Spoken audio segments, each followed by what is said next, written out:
জয় মা অন্নপূর্ণা, জয় মা মঙ্গলচণ্ডীর জয়। বন্ধুরা, আজ 22শে চৈত্র 5ই এপ্রিল শনিবার। আজকের দিনেই সম্পন্ন হচ্ছে মা অন্নপূর্ণার পূজা। অন্নপূর্ণা পূজা হিন্দুদের একটি ধর্মীয় উৎসব। চৈত্র মাসের শুক্লাষ্টমী তিথিতে এই অন্নপূর্ণা পূজা সম্পন্ন করা হয়। ধর্মীয় বিশ্বাস যে অন্নপূর্ণার পূজা করলে গৃহে কখনো অন্নের কষ্ট থাকে না। এই দেবীর মহিমা সম্পর্কে ভারতচন্দ্র তার অন্নদামঙ্গলে লিখেছেন, যে জন করয়ে অন্নপূর্ণা উপাসনা, বিধি হরি হরতার করয়ে মাননা। ইহলোকে নানা ভোগ করে সেই জন, পরলোকে মোক্ষ পায় শিবের লিখন।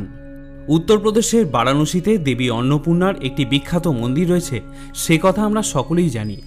কিন্তু সেই অন্নপূর্ণা মন্দিরের প্রতিষ্ঠা কিভাবে এবং কেমনভাবে হলো, সেই কথা আজ আমি আপনাদের জানাবো। পৌরাণিক তথ্য থেকে জানা যায়, বিবাহের পর কৈলাস শিখরে শিব ও পার্বতী খুব সুখেই জীবন কাটাচ্ছিলেন। শিব ছিলেন দরিদ্র। আর্থিক অনটনের জেরে বেশ কিছুদিন পরেই শুরু হয় তাদের মধ্যে দাম্পত্য কলহ। ভোলানাথের সাথে মায়ের মতপার্থক্য দেখা যায়। মা পার্বতী কৈলাস ত্যাগ করে চলে আসেন। সেই সময় দেখা যায় মহামারী এবং খাদ্যকষ্ট। ভক্তরা আকুল হয়ে দেবাদিদেব মহাদেবকে ডাকাডাকি করতে থাকে। সেই সময় ভিক্ষার ঝুলি কাঁধে তুলে নিয়েছিলেন দেবাদিদেব মহাদেব। কিন্তু দেবীর মায়ায় কোথাও আর তার ভিক্ষা জোটে না। তখন শোনা যায় কাশীতে এক নারী অন্ন দান করছেন। ভোলানাথ সেখানে উপস্থিত হলেন এবং ধ্যানযোগে জানতে পারলেন যে সেই নারী হলেন স্বয়ং মা অন্নপূর্ণা। মহাদেব মায়ের কাছে ভিক্ষা প্রার্থনা করেন। সেই ভিক্ষা গ্রহণ করে মহামারী এবং খাদ্যের অভাব থেকে তিনি ভক্তকুলকে রক্ষা করেন। এরপর থেকেই কাশীতে মা অন্নপূর্ণার মন্দিরে স্থাপনা হয়। চৈত্র মাসের শুক্লা পঞ্চমী তিথিতে সেখানে মায়ের আবির্ভাব ঘটেছিল। সেই থেকেই সেখানে মায়ের পূজার প্রচলন হয়, যা আজ অন্নপূর্ণা পূজা নামে বিখ্যাত। পশ্চিমবঙ্গে মা অন্নপূর্ণার পূজা শুরু করেছিলেন নদিয়া রাজবংশের প্রতিষ্ঠাতা ভবানন্দ মজুমদার। এছাড়া রানী রাসমণির কনিষ্ঠা কন্যা জগদম্বা 1875 খ্রিস্টাব্দে ব্যারাকপুরে একটি অন্নপূর্ণার মন্দির প্রতিষ্ঠা করেন, যেটি দক্ষিণেশ্বরের মন্দিরের আদলে তৈরি হয়েছিল।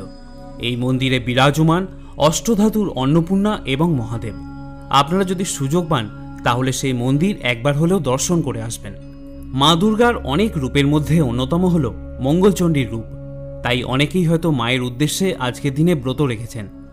এটি চৈত্র নবরাত্রির অষ্টম দিনে পড়ে এবং ভারতের পূর্বাঞ্চলে তথা পশ্চিমবঙ্গে বাসন্তী পূজা নামেও পরিচিত।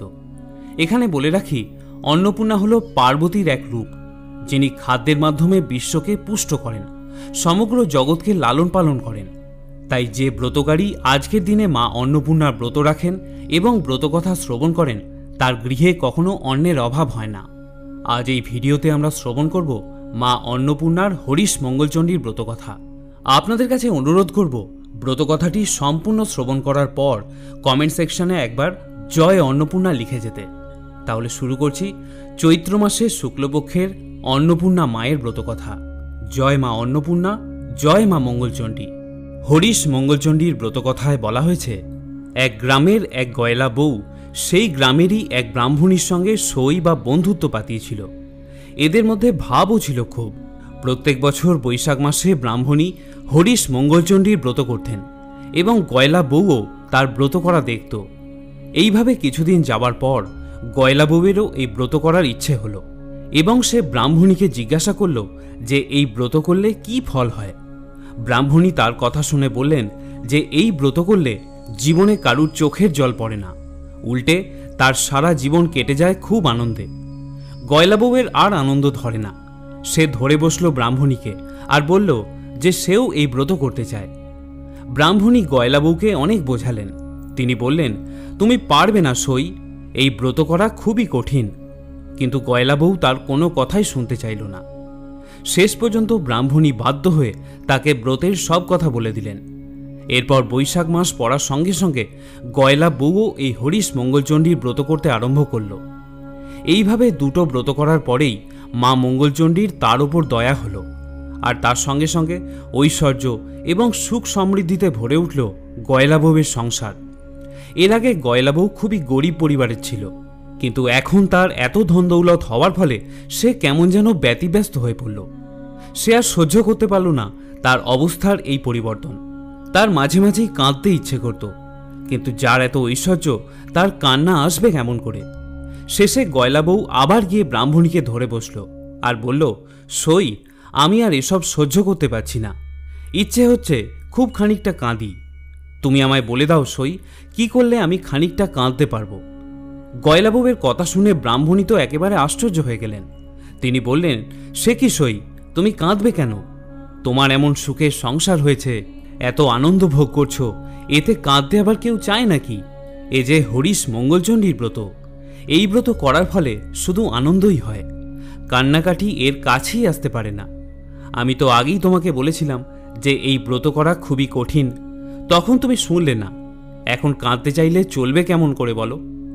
গয়লা বউয়ের তখন প্রায় পাগলের মতো অবস্থা। সে বললে, আমি কাঁদতে না পেলে বাঁচব না সই। তুমি বলে দাও কি করলে আমার কান্না আসবে। সইয়ের কথা শুনে ব্রাহ্মণী খুবই চিন্তিত হয়ে পড়লেন। কি বলবেন কিছুই ভেবে পেলেন না। এমন সময় তার চোখে পড়ল একটু দূরে একটা চাষের ক্ষেত। সেখানে অনেকগুলি লাউ আর কুমড়ো ফলেছিল। ব্রাহ্মণী গয়লাবউকে বললেন, যাও সই, ওই ক্ষেতটা দেখা যাচ্ছে, খুব লাউ আর কুমড়ো ফলেছে ওখানে। ওই ক্ষেতে গিয়ে লাউ কুমড়োগুলোকে তুলে নাও আর গাছগুলোকে একেবারে ছিঁড়ে খুঁড়ে দাও। তাহলেই চাষিরা খুব রেগে গিয়ে তোমাকে খুব গালমন্দ করবে, তাহলেই তোমার কান্না আসবে। সইয়ের কথা শুনে গয়লা বউ তখনই সেই ক্ষেতের ভিতর ঢুকে গাছগুলি সব ছিঁড়ে খুঁড়ে দিয়ে চলে এলো। কিন্তু এতে আসল কাজ কিছুই হলো না, বরং ফল হলো সম্পূর্ণ উল্টো। মা মঙ্গলচণ্ডীর দয়ায় গাছগুলি আবার সতেজ হয়ে উঠল আর চাষিদেরও খুব আনন্দ হলো। তারা গয়লা বউয়ের কাছে গিয়ে বললে, মা, তোমার হাতে ছোঁয়া লেগে আমাদের মরা গাছগুলো আবার জ্যান্ত হয়ে উঠেছে। তুমি মা সাক্ষাৎ লক্ষ্মী। এর ফলে গয়লা বউ কাঁদবার সুযোগই পেল না। সে তার সইকে গিয়ে সব কথা জানালো। ব্রাহ্মণী বুঝলেন যে মা মঙ্গলচণ্ডীর দয়াতেই এটা সম্ভব হয়েছে। তিনি তখন গয়লা বউকে বললেন, দেখো সই, ওই দূরে পাহাড়ের ধারে রাজার হাতিটা মরে পড়ে আছে। তুমি ওখানে গিয়ে হাতিটার গলা জড়িয়ে ধরে খুব কান্নাকাটি করো, তাহলে রাজার লোকেরা ভাববে যে তুমি হাতির দাঁত চুরি করতে গেছো। তখন তারা তোমাকে খুব মারধর করবে আর তুমিও খুব কাঁদবার সুযোগ পাবে। কিন্তু এবারেও কোনো কাজ হলো না। গয়লা বউ হাতিটার গায়ে হাত দিতেই হাতিটা পুনরায় জ্যান্ত হয়ে উঠল। তাই দেখে রাজার লোকেরা একেবারে অবাক হয়ে গেল আর সব কথা গিয়ে রাজাকে জানালো। সব শুনে রাজা অত্যন্ত খুশি হলেন আর গয়লা বউকে অনেক ধনরত্ন দিলেন। এবারেও কোনো কাজ হলো না দেখে ব্রাহ্মণী বুঝলেন যে এবারেও মা মঙ্গলচণ্ডী দয়া করেছেন। ব্রাহ্মণী তখন বললেন, দেখো সই, এক কাজ করো, কতগুলো বিষের নাড়ু তৈরি করে তোমার মেয়ের বাড়ি পাঠিয়ে দাও। তাহলে নাড়ু খেয়ে তারা সবাই মরে যাবে এবং তখন তুমি মন ভরে কাঁদতে পারবে। সইয়ের কথা মতো গয়লা বউ তাই করল। কিন্তু মা মঙ্গলচণ্ডীর দয়ায় বিষের নাড়ু অমৃত হয়ে গেল। মেয়ের বাড়ির লোকেরা নাড়ু খেয়ে খুব খুশি হলো এবং আরও কিছু নাড়ু পাঠানোর জন্য লিখে পাঠালো। এতেও যখন কোনো কাজ হলো না, তখন ব্রাহ্মণী গয়লা বউকে বললেন, দেখো সই, যখন কিছুতেই কিছু হচ্ছে না, তখন তুমি মা মঙ্গলচণ্ডীর ব্রত করাই ছেড়ে দাও। গয়লা বউ মঙ্গলচণ্ডীর ব্রত করা ছেড়ে দিল। এতে মা মঙ্গলচণ্ডী তার উপর খুবই রেগে গেলেন। ক্রমে গয়লা বউয়ের স্বামী পুত্র, চাকর বাকর, হাতি ঘোড়া, ধনরত্ন সবই চলে গেল। গয়লা বউয়ের সব চলে যাওয়ার ফলে এবার সে হাউমাউ করে কাঁদতে শুরু করল। কান্না আর কিছুতেই সে থামাতে পারল না। শেষে ব্রাহ্মণীর কাছে গিয়ে বলল, সই, আমি আর কাঁদতে পারছি না, যেমন করে পারো আমার কান্না থামিয়ে দাও। ব্রাহ্মণী তখন বললেন, তুমিই তো কাঁদতে চেয়েছিলে সই, এখন কান্না থামাতে বললে কি করে হবে? যাক, যা হওয়ার হয়ে গেছে, এখন বাড়ি গিয়ে মরাগুলোকে জড়িয়ে ধরে খুব খানিক কাঁদো। তারপর সেগুলোকে খুব সাবধানে রেখে সামনের মঙ্গলবার থেকে আবার মা মঙ্গলচণ্ডীর ব্রত সম্পন্ন করো।